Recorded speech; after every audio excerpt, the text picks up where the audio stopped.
दोस्तों, मुंबई से बनारस जाने वाली एक ट्रेन यात्रियों से खचाखच भरी हुई थी। जितने कंफर्म टिकट वाले थे, उससे तो कहीं ज्यादा वेटिंग वाले बैठे थे।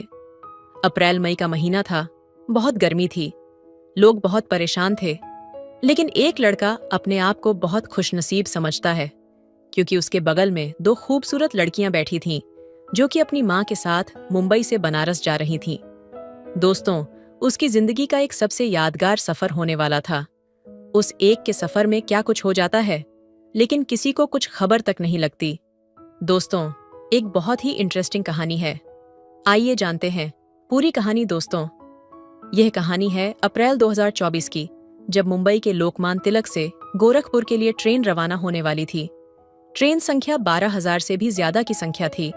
उसमें से एक महिला बैठती है, जिनका नाम यशोदा देवी भी होता है। अपनी दो बेटियों के साथ वह बनारस जा रही थी।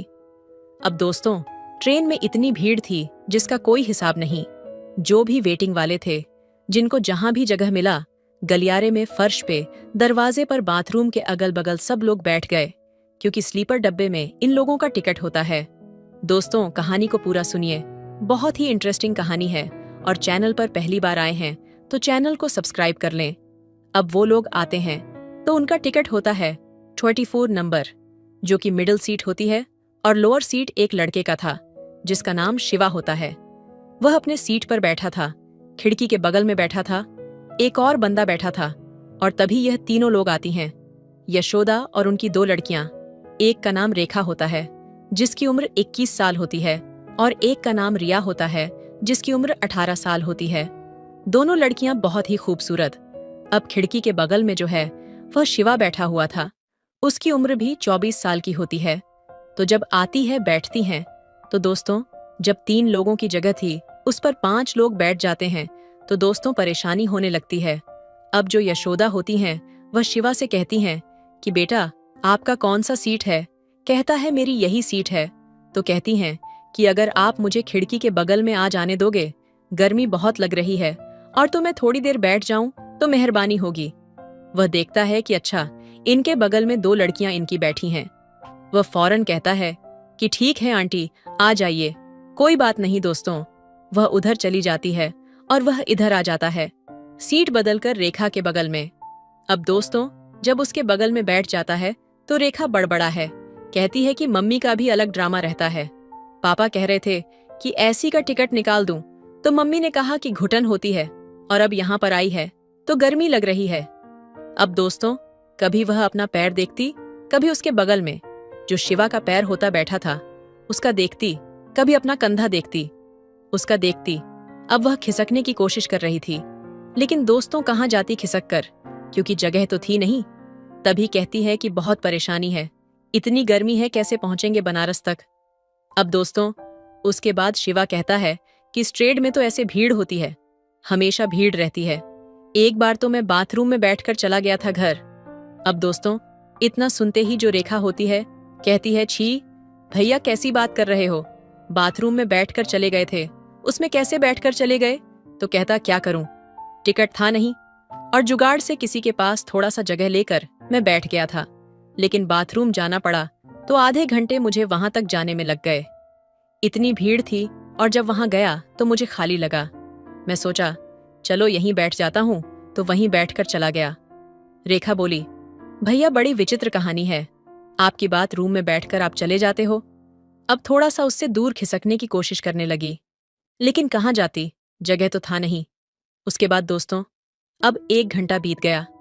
ट्रेन चल पड़ी, ना कोई ठंडा वाला आया, ना कोई पानी वाला लाया। जो भी यह लोग पानी लाए थे, सब पी पी कर खत्म कर दिए। अब रेखा कहती है कि कोई आ भी नहीं रहा है, बताओ हम लोगों को कोई पूछने वाला नहीं है।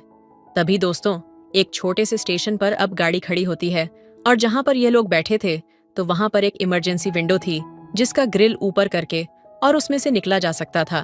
तो जैसे ही ट्रेन खड़ी होती है, शिवा जो है वह फौरन उस खिड़की से कूद जाता है, इधर उधर दुकानें देखने लगता है। तो एक छोटी सी दुकान दूर पर दिखती है, जाता है, वहां से पानी लेता है और लाकर पीने लगता है। अब ये लोग देखती हैं तो कहती हैं यार, हम भी पानी मंगा लेते। अब उससे बुलाती हैं कि भैया भैया भैया करके, वह सुनता ही नहीं है, क्योंकि जो भी गेट की तरफ लटके हुए थे लोग थे, वहां सभी लोग भी प्लेटफॉर्म पर उतर जाते हैं गर्मी से राहत पाने के लिए। तभी रेखा जो है उसको जोर से बुलाती है, कहती है, ओ बाथरूम वाले भैया। अब दोस्तों, जैसे ही वह ये कहती है बाथरूम वाले भैया, क्योंकि अपना राह जो है खिड़की से बाहर निकाल के बोलती है, वैसे ही सारे लोग इसकी तरफ देखने लगते हैं। शिवा भी इसकी तरफ देखता है और उसके बाद वह आता है, उसके पास उसको इशारा करके बोला है, कहती भैया 50 ले लो और जाओ जरा 2 बोतल पानी ला दो। वह जाता है, पानी लेकर आता है और जैसे ही देता है ट्रेन चल पड़ती है। वह कहती है, अरे भैया बैठो, आप जल्दी बैठो। कैसे बैठोगे? दौड़ के जाता है दरवाजे की तरफ और वहां से फिर 10-15 मिनट में अंदर आता है। और जैसे ही आता है तो एक सामने जो बैठा था वह कहता है कि बाथरूम वाले भैया आ गए। अब दोस्तों, जैसे ही सुनते हैं सारे लोग फिर हंसने लगते हैं। कहता है, हाँ बताओ भाई साहब, ऐसे भी भला कोई कहता है। जैसे ही इन्होंने कहा कि वह बाथरूम वाले, तैसे ही सारे लोग मुझे देखने लगे जैसे मैं कोई बाथरूम साफ करता हूं। तो रेखा जो है हंसने लगी, बोली, सॉरी भैया, लेकिन आपका नाम ही पता नहीं है और नॉर्मल तरीके से बुला रही थी तो आपने सुना ही नहीं, तो मुझे कहना पड़ा, आपका क्या नाम है तो बोला, मेरा नाम शिवा है। तो रेखा ने कहा कि अरे यार, ये तो बड़ा अच्छा नाम है आपका। फिर वो खिसक जाती है और अपने ही बगल उसे बैठने का इशारा करती है। शिवा जो है वहां पर बैठ जाता है। 2 लीटर का कोल्ड ड्रिंक लाया था। उसके बाद वह यशोदा से कहता है कि आंटी कोल्ड ड्रिंक पियेंगे, पी लीजिए, अभी थोड़ी गर्मी से राहत मिल जाएगी। वो कहती, मैं यह सब नहीं पीती, और रिया को बोलता है कि तुम पी लो। कहती है, हाँ लाओ, क्यों नहीं पीऊंगी। फिर रेखा को देता है। रेखा कहती है कि भैया 2 लीटर कोल्ड ड्रिंक आप लाके अकेले पी लेते आप।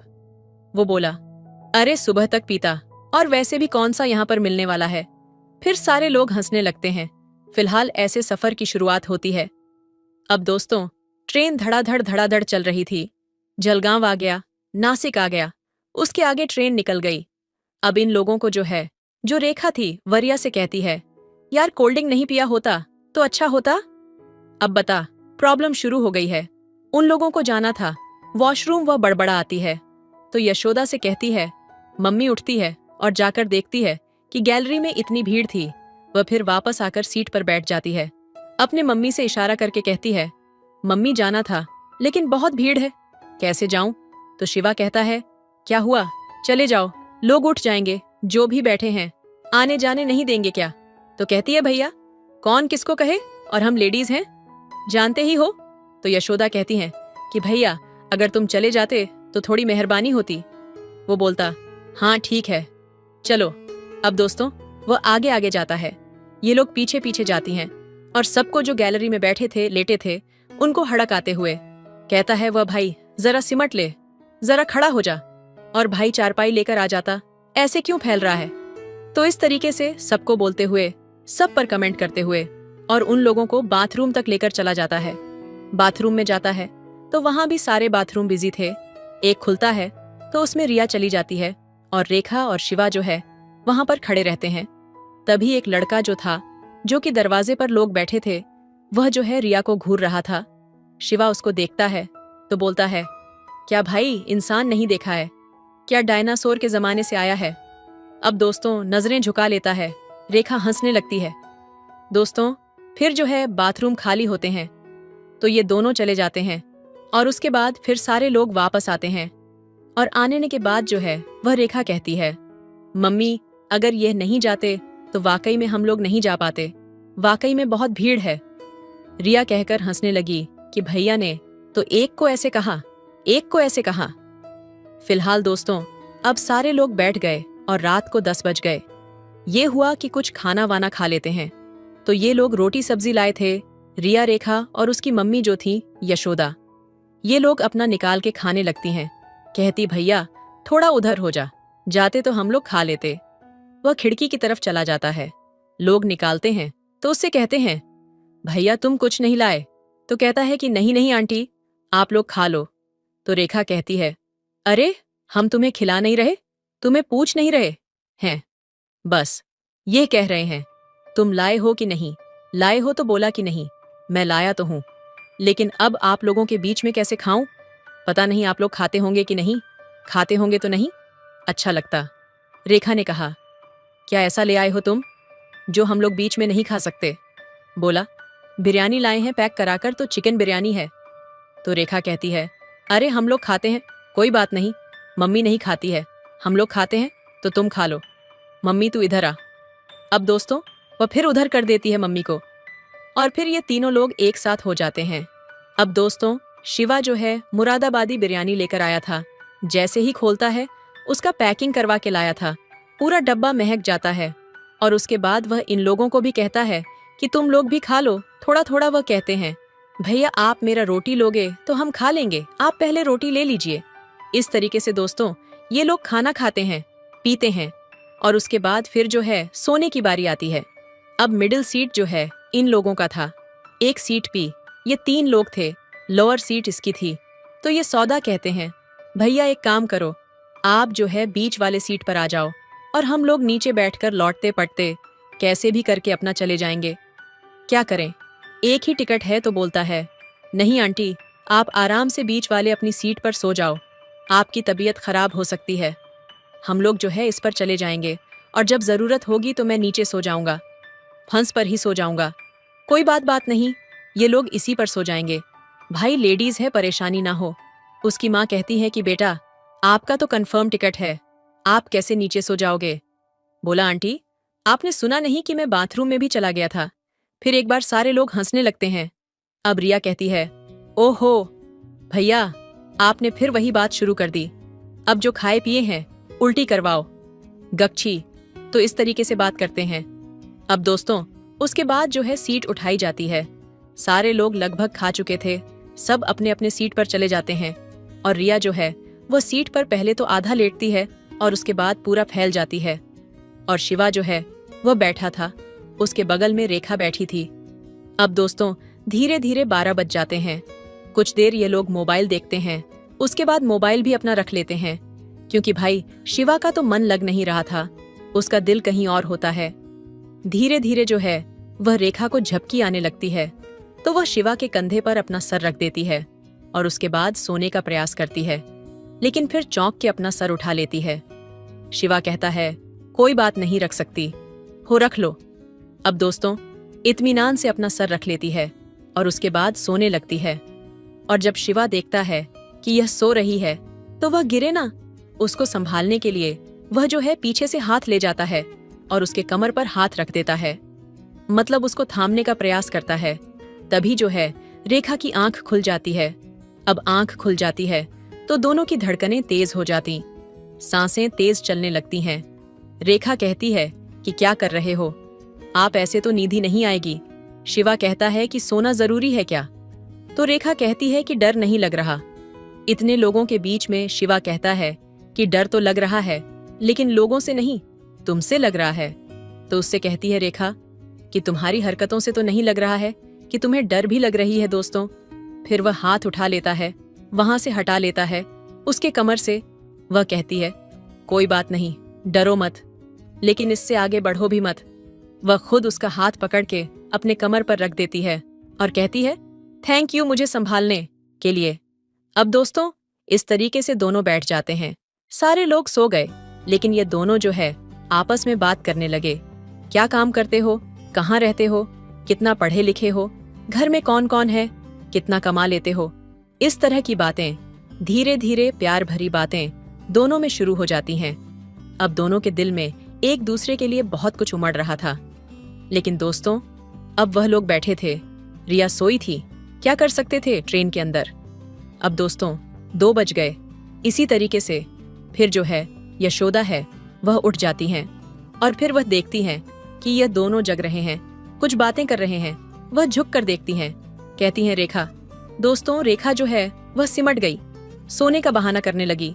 तो वह कहती है कि रेखा तुम ऊपर आ जाओ, मैं नीचे आ जाती हूँ। शिवा जो है वह तुरंत जो है वह नीचे फर्श पर लेट जाता है, कहता है, नहीं नहीं आंटी, अब मैं नीचे सो गया हूँ, कोई दिक्कत नहीं है, आप वहीं पर सो जाओ, नहीं तो बहुत परेशानी होगी आपको।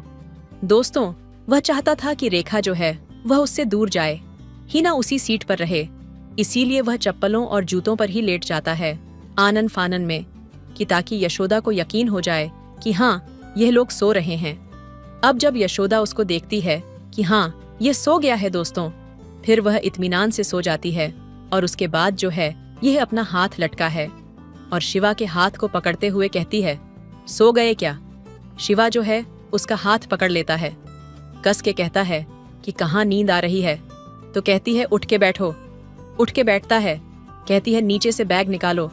सीट के नीचे से बैग निकालता है और उसमें से एक चद्दर निकाल के उसको देती है, कहती है कि इसको बिछा लो। और उसके बाद दोस्तों उस चद्दर को बिछा लेता है, उसके बाद लेट जाता है, लेकिन फिर वही सिलसिला उसका हाथ पकड़ लेती है। अब दोनों को नींद कहाँ आ रही है, कभी वह उठकर बैठ जाता, कभी वह उठकर बैठ जाती। इस तरीके से उठक बैठक लगाते हुए वह रात बीत जाती है। एक बहुत ही यादगार उन दोनों की जिंदगी की ये रात बीत जाती है और सुबह 6 बजे ट्रेन को इटारसी पहुंचना था। वहां पर उसका स्टॉप था, लेकिन उससे पहले जो है यशोदा उठ जाती हैं और कहती हैं, भैया जरा बाथरूम तक अगर रास्ता क्लियर करवा देते, क्योंकि सारे लोग बेसुध सोए हुए थे, रात के 4-5 बज रहे थे। तो वह जो है आगे आगे जाता है और ये पीछे जाती हैं। उसके बाद फिर आती है, इन लोगों को भी बुलाती हैं, कहती हैं कि जाओ वरना सब कुछ बिजी हो जाएगा। तो इस तरीके से ये लोग जाते हैं और फिर जब सुबह 7 बजते हैं, ब्रश वगैरह करते हैं, लोग चाय नाश्ता कॉफी ये सब करते हैं और उसके बाद फिर जो है दिन के सफर की शुरुआत होती है। ये लोग ट्रेन में बैठकर खाते पीते हैं, बातें करते हैं और ट्रेन अपनी स्पीड में बनारस की तरफ जा रही थी। खाना मंगाना, साथ में खाना, ये सब चलता है दोस्तों। शाम को 5 बजे ट्रेन प्रयागराज पहुंचने थी, यानी कि इलाहाबाद, लेकिन वह पहुंचती है 8 बजे, 3 घंटे लेट थी वहां पर। अब ये लोग बैठे बैठे थक गए थे, जो है खिड़की से बाहर निकल जाता है। शिवा तो जो रेखा थी और रिया थी, वह कहती हैं, भैया हमको भी जरा निकाल लेते बाहर, इसी खिड़की से तो हम भी थोड़ा घूम लेते, क्योंकि यहाँ पर आधे घंटे ट्रेन रुकेगी। तो वह जो है उनको उस खिड़की से बाहर निकलने में मदद करता है। फिर ये लोग जाते हैं, खुश खाते हैं, पीते हैं और उसके बाद फिर वह लोग उसी खिड़की से वापस अंदर आ जाते हैं। अब दोस्तों सीवन पर वाराणसी जंक्शन पर उस ट्रेन को पहुंचना था, लेकिन 4 घंटे लेट होने की वजह से वह 11 बजे रात को पहुंचती है। सारे लोग उतरते हैं। जो रेखा के मौसा थे वह अपनी गाड़ी लेकर स्टेशन पर आए हुए थे। अब बिछड़ते वक्त जो है इन दोनों के चेहरे पर बहुत ज्यादा उदासी थी। तो यशोदा कहती हैं कि भैया अब तुम अपने घर कैसे जाओगे? तो कहता है, मेरा घर यहाँ से 30 किलोमीटर दूर है, मैं पिंडरा तहसील का रहने वाला हूँ। इस टाइम तो मैं जाऊंगा नहीं, इसी स्टेशन पर ही रहूंगा, क्योंकि इस टाइम तो कोई साधन मिलेगा नहीं और मैं सुबह जाऊंगा। तो कहती हैं, भैया आप पूरी रात परेशान हुए, हम लोगों की वजह से आप नीचे सोए, अब यहाँ पर भी रात भर मच्छर काटेंगे, आप कैसे सोएंगे? तो एक काम करो, आप मेरे बहन के ही घर चलो, वहां पर आराम से सोना, कल सुबह निकल जाना। अब दोस्तों जैसे ये बात सुनते हैं तो इन लोगों के खुशियों का कोई ठिकाना नहीं होता। ये कहता है, ठीक है आंटी, बड़ी मेहरबानी आपकी कि आपने इतना ध्यान दिया। तो कहते हैं, भैया इसमें मेहरबानी की क्या बात है, आदमी ही आदमी के काम आता है। अब दोस्तों वह उनके घर पहुंचता है, मेहमानों की तरह अच्छा खाना खाता है, अच्छे बिस्तर पर सोता है और फिर सुबह जो है वह 9 बज जाता है। जब ये लोग उठते हैं, उठने के बाद फिर नहाते हैं, बढ़िया नाश्ता करते हैं, जो कि उसकी मौसी ने और उसकी मौसी के एक लड़की ने बनाया था। और फिर उसके बाद ये लोग घूमने का प्लान बनाते हैं।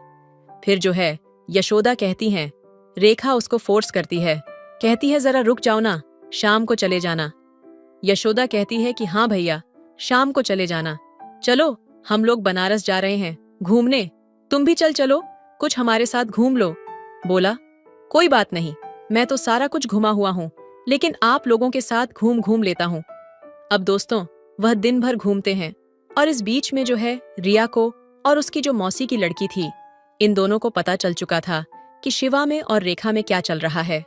अब वह दोस्तों उन लोगों का फोटो खींचती हैं, मजाक करती हैं और उसके बाद दोस्तों शाम हो जाती है।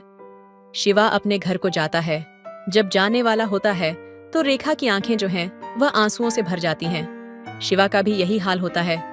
ये कहती है कि भैया अभी हम 15 दिन रहेंगे और आ जाना, घूम जाना, तुम बहुत अच्छे इंसान हो। वह कहता है, आंटी मौका मिलेगा जरूर आऊंगा, लेकिन मुझे भी 15 दिन ही रहना है, उसके बाद मुझे भी मुंबई जाना है। अब दोस्तों उसको रहना था 2 महीने, लेकिन वह 15 दिन इसलिए बोलता है कि साथ में जाने का शायद मौका मिल जाए। अब दोस्तों, वहां से शिवा चला जाता है। जाने के बाद रेखा को फोन करता है कि तुम्हारी बहुत याद आ रही है।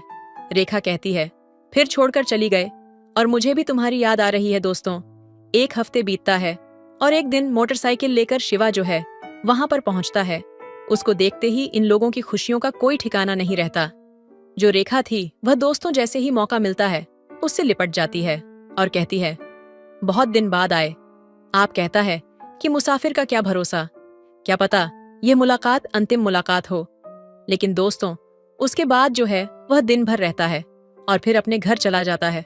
दोस्तों, ठीक 15 दिन बाद फिर उसी वाराणसी जंक्शन पर ये चारों लोग इकट्ठा हुए थे, क्योंकि अब ये वापस मुंबई जा रहे थे। अब की बार इनका जो टिकट था वो एसी का था और चारों का कंफर्म टिकट था।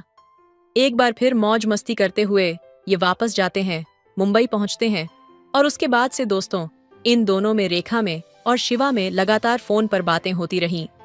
दोनों एक दूसरे के साथ निमन्ने की कस्में खाते रहे। दोनों में बेपनाह प्यार हो जाता है।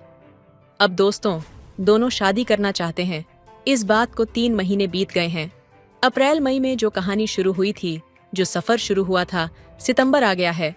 लेकिन दोनों की हैसियत में काफी फर्क है। जहां पर उसके जो पिताजी हैं, रेखा के पिताजी लाख रुपए से ऊपर कमाते हैं, वहीं पर इसकी सैलरी जो है 50,000 की है। लेकिन फिर भी इन दोनों को उम्मीद है कि इन दोनों की शादी जरूर होगी। लेकिन आगे क्या होता है कुछ पता नहीं। दोस्तों, यह कहानी जो है वह रेखा ने मुझे शेयर किया था, मेल किया था कि सर मेरी एक कहानी है, ऐसी ऐसी है, आप जरूर लोगों को सुनाइए। और सबसे मैं राय लेना चाहती हूँ कि आखिर हम लोग कैसे शादी करें, किस तरीके से करें।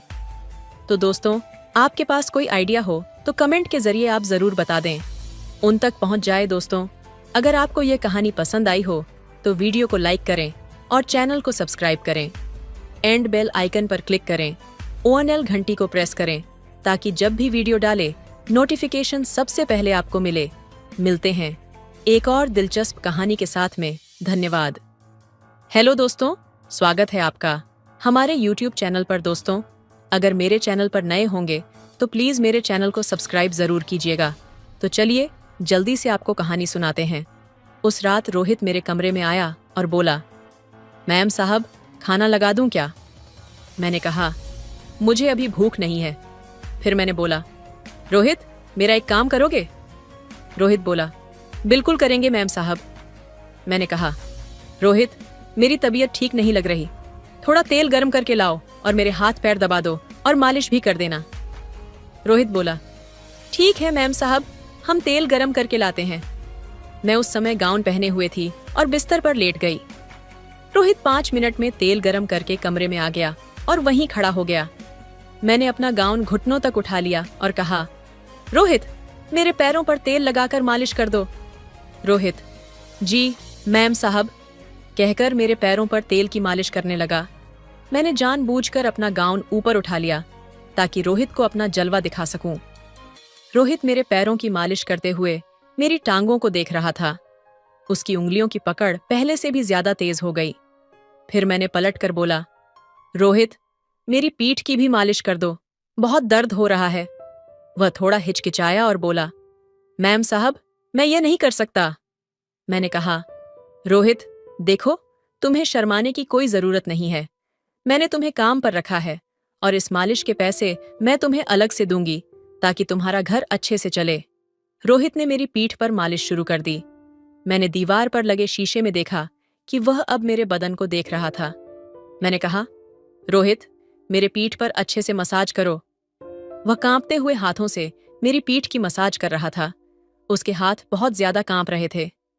थोड़ी देर बाद मैं पलटकर सीधी हो गई और बोली, रोहित अब मेरे पेट की भी मालिश करो। रोहित बोला, मैम साहब ये क्या कह रही हो? वह बुरी तरह कांप रहा था और हिचकिचा रहा था। मैंने उसके दोनों हाथ पकड़कर कहा, कोई बात नहीं है, तुम्हें कोई शर्म नहीं करनी चाहिए। बहुत बहुत धन्यवाद। वैसे भी मालिक घर पर नहीं है तो हमें ही आपका ख्याल रखना होगा। रोहित की बातें मेरे दिल को छू गईं। वह गरीब इंसान अपनी पत्नी को कितना प्यार करता है और एक मेरे पति हैं जिन्हें मेरी याद भी नहीं आती। कितना तड़पता होगा वह यहाँ अपनी बीवी के बिना, ठीक वैसे ही जैसे मैं अपने पति के बिना। तभी मुझे एक बुरा ख्याल आया कि हम दोनों एक दूसरे की तड़प भी तो दूर कर सकते हैं। तब से मेरी नजरें रोहित के लिए बदल गईं। एक दिन वह घर में सफाई कर रहा था। उस समय उसने सिर्फ नीचे एक हाफ पैंट पहन रखा था। उसकी मसल्स और बदन को देखकर मुझे कुछ कुछ होने लगा। मैंने ठान लिया, रोहित के साथ अपनी और उसकी तड़प मिटा लूंगी। मैं उसे अपने करीब लाने के लिए नए नए तरीके अपनाती, लेकिन उसका ध्यान हमेशा घर के कामों पर ही रहता। मैं जानबूझकर उसके सामने छोटे छोटे कपड़े पहनती ताकि उसका ध्यान भटके और वह मेरी तरफ आकर्षित हो, लेकिन वह तो हमेशा अपने कामों में ही बिजी रहता। मैं जब नहाने के लिए जाती तो बाथरूम का दरवाजा जानबूझकर खुला छोड़ देती और अक्सर रोहित के सामने छोटी छोटी नाइट कपड़ों में ही रहती। लेकिन मेरे सारे हथकंडे फेल हो रहे थे। मुझे लगा मुझे कुछ और ट्राई करना चाहिए जिससे रोहित जल्दी बहक जाए। मैंने एक बार रोहित को अपने पास बुलाया और उससे कहा, आज मेरा शराब पीने का बहुत मन है। उसने कहा, मैम साहब, शराब सेहत के लिए ठीक नहीं होती और पिछली बार भी जब आपने ज्यादा शराब पी थी तो आपकी तबीयत खराब हो गई थी। मैंने आपसे कहा था कि आपको अपनी सेहत का ध्यान रखना चाहिए, लेकिन आप मुझे इस बारे में बिल्कुल नहीं सुनते। फिर मैं सोचने लगी कि क्या करूं। मुझे अपने पति की बहुत याद आ रही थी। मैं चाहती थी कि वे मेरे करीब रहें और मुझे प्यार दें, लेकिन मुझे लगता था कि वे अपनी जिंदगी में बिजनेस को प्राथमिकता देते हैं। मेरे दिल में एक विचार आया और मैं समझ गई कि यह तरीका काम कर सकता है। मैं जानती थी कि मेरे पति को मुझसे ज्यादा अपने काम की चिंता है। हर महिला की ख्वाहिश होती है कि उसका पति उसके पास रहे, उसे प्यार दे और उसकी देखभाल करे, लेकिन मुझे लगता था कि शायद मेरी किस्मत में ऐसा नहीं था। उस रात जब रोहित मेरे कमरे में आया तो मैंने उससे कहा, रोहित, मुझे थोड़ा आराम चाहिए। क्या आप मेरे लिए तेल गरम करके लाएंगे और मेरी मदद करेंगे? रोहित ने तुरंत हाँ कह दिया। मैंने अपने कमरे में आराम से बिस्तर पर लेटने का फैसला किया और रोहित को कहा कि वह मुझे मदद करे, क्योंकि मुझे थोड़ी राहत चाहिए थी। रोहित एक ईमानदार और मेहनती व्यक्ति था जो एक बड़े घर में काम करता था। एक दिन उसके मालिक ने घर की साफ सफाई और अन्य कार्यों के लिए कुछ अतिरिक्त जिम्मेदारियां दी, क्योंकि वे कुछ दिनों के लिए बाहर जाने वाले थे। रोहित, मालिक ने कहा, तुम्हारे पास घर का सारा काम करने का अच्छा अनुभव है और मैं जानता हूँ कि तुम इसे अच्छे से निभाओगे। तुम्हारे काम की कड़ी मेहनत की मैं सराहना करता हूँ। रोहित को यह जिम्मेदारी मिलते हुए खुशी हुई, क्योंकि वह हमेशा अपना काम ईमानदारी से करता था और उसे यह मौका एक नई चुनौती के रूप में मिला था। वह अपने दिन के काम में व्यस्त था और उसने पूरे घर की सफाई का ध्यान रखा। एक दिन जब रोहित एक कमरे में सफाई कर रहा था, तब उसकी मालकिन ने आकर उसे धन्यवाद दिया और कहा, रोहित, तुमने बहुत अच्छा काम किया है। मुझे पूरा यकीन है कि तुम घर को अच्छे से संभाल सकोगे। जबकि हम बाहर हैं, तुम जैसे लोगों के कारण काम आसान हो जाता है। रोहित ने मुस्कुराते हुए कहा, धन्यवाद मैम। मैं हमेशा कोशिश करता हूँ कि अपना काम ईमानदारी से करूँगा और घर की देखभाल अच्छी तरह से करूँ। तुम्हारे परिवार के लिए कुछ मदद चाहिए? मालकिन ने पूछा। अगर तुम्हारे पास कोई विशेष जरूरत हो तो मुझे बताओ, मैं मदद करने के लिए तैयार हूँ। रोहित को यह सुनकर थोड़ी राहत मिली, लेकिन उसने विनम्रता से जवाब दिया, नहीं मैम, मैं अपनी स्थिति को समझता हूँ और मुझे आपकी मदद की आवश्यकता नहीं है। मुझे अपने परिवार के लिए काम करना है और मैं अपनी मेहनत से उन्हें समर्थन देने की कोशिश करता हूँ। मालकिन ने मुस्कुराते हुए कहा, यह बहुत अच्छा है रोहित। तुम्हारी मेहनत और समर्पण को मैं हमेशा सराहूंगी। रोहित ने अपना काम पूरी ईमानदारी से किया और जब मालिक घर वापस आए तो उन्होंने रोहित की मेहनत को सराहा और उसे और अधिक जिम्मेदारी दी। रोहित को यह देखकर खुशी हुई कि उसके कड़ी मेहनत और समर्पण को मान्यता मिली और वह अपने परिवार को और भी अच्छे से समर्थन देने में सक्षम हुआ। सारा खर्चा मैं खुद उठाऊंगी। वह थोड़ा संकोच कर रहा था, लेकिन मैं जान चुकी थी कि रोहित खुद को रोक नहीं पा रहा है और अनजाने में अपनी भावनाओं को दबा रहा है। मुझे समझ में आ गया था कि वह भी अपनी पत्नी के प्यार को तरस रहा है। मैंने रोहित से कहा, रोहित, मैं भी अपने पति का प्यार पाने के लिए बहुत बेचैन हूँ और तुम भी अपनी पत्नी का प्यार पाना चाहते हो, तो क्यों ना हम दोनों एक दूसरे को वो प्यार दें जिसकी हमें जरूरत है। मना मत करना रोहित, वरना मैं जी नहीं पाऊंगी। समझ लो, आज की रात मैं ही तुम्हारी घरवाली हूं और तुम्हारा मुझ पर पूरा अधिकार है। इतना कहकर मैंने उसे अपनी बाहों में जकड़ लिया, लेकिन रोहित ने मुझे एक ही झटके में खुद से दूर कर दिया। उसने चादर उठाकर मेरे शरीर को ढक दिया और सिर झुकाकर अपने हाथ जोड़कर खड़ा हो गया। फिर उसने धीरे से कहा, मैम साहब, यह हमसे नहीं होगा। हम अपनी पत्नी को बहुत प्यार करते हैं और हम उसकी बेवफाई नहीं कर सकते। हम अपने मालिक के साथ भी गद्दारी नहीं कर सकते, वरना हम गद्दार कहलाएंगे। मैम साहब, हम गरीब जरूर हैं, लेकिन अपनी मेहनत का खाते हैं। हम जानते हैं कि मालिक आपको छोड़कर कई महीनों तक विदेश में रहते हैं, लेकिन इसका मतलब यह नहीं कि आप उनसे बेवफाई करें। आप उनसे प्यार से बात कीजिए, शायद वह आपकी बात मान जाए। अगर हम अपनी पत्नी के बिना उसकी यादों के सहारे जी सकते हैं, तो फिर आप क्यों नहीं? प्यार और विश्वास भी तो कोई चीज होती है। मालिक इतनी मेहनत करते हैं, वो भी आपकी खुशी के लिए करते हैं। अगर मैंने ज्यादा बोल दिया हो तो माफ करना। रोहित की बातें सुनकर मेरा सिर शर्म से झुक गया। मुझे अपनी गलती का एहसास हो गया था। मैं उसे नजरें भी नहीं मिला पा रही थी। उसकी एक एक बात मेरे कानों में गहरे असर डाल रही थी। रोहित फिर कहने लगा, मैम साहब, अब मैं आपके घर में काम नहीं कर सकता। मैं कल ही यहाँ से चला जाऊंगा और कोई दूसरी नौकरी तलाश करूंगा। मैंने रोहित से कहा, ऐसा मत करो, मैं अपनी गलती के लिए बहुत शर्मिंदा हूं। तुम क्यों नौकरी छोड़ रहे हो? रोहित ने कहा, नहीं मैम साहब, अब हमें यहाँ से चले जाना ही ठीक होगा, क्योंकि जब जब हम आपको देखेंगे शायद हम आपसे नजरें नहीं मिला पाएंगे और ना ही आप हमें नजरें मिला पाएंगी। आप भी जवान हैं, हम भी जवान हैं, कहीं हम बहक ना जाएं। हमें डर लगता है, इसलिए हमारा यहाँ से चले जाना ही बेहतर होगा। मैंने हाथ जोड़कर रोहित से माफी मांगी और कहा, मैं जो भी गलती की उसके लिए मुझे माफ कर दो। मैं थोड़ी देर के लिए बहक गई थी। पता नहीं कैसे मेरे दिल और दिमाग में गलत विचार आ गए थे। रोहित ने कहा, मैम साहब, आप हमसे माफी न मांगे। इस उम्र में इंसान से कभी कभी गलतियां हो जाती हैं। आप मालिक से बात करें, सब कुछ ठीक हो जाएगा। अगले दिन रोहित अपना सामान उठाकर हमेशा के लिए हमारे घर से चला गया। जाते जाते उसने मुझे माफ तो कर दिया था, लेकिन मेरी गलतियों की वजह से एक ईमानदार और भोले भाले नौकर को अपनी नौकरी छोड़नी पड़ी थी। मैंने अपनी गलतियों के कारण एक अच्छा इंसान खो दिया। अगले कुछ दिन मैं लगातार अपनी गलती पर सोचता रहा।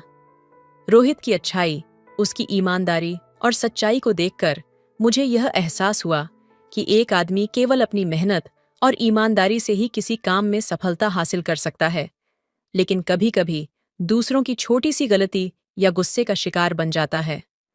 मेरी गलती के कारण न सिर्फ एक अच्छा इंसान अपनी नौकरी खो बैठा, बल्कि मैंने अपने दिल और दिमाग को भी खो दिया था, जो इस कदर खुद को ठेस पहुंचाने वाली गलती कर बैठा। मेरे मन में यह सवाल उठने लगा कि क्या हम किसी का विश्वास तोड़कर अपने अहंकार को संतुष्ट कर सकते हैं? क्या किसी के दिल को दुखाकर हम अपनी गलतियों का खामियाजा नहीं भुगतते हैं?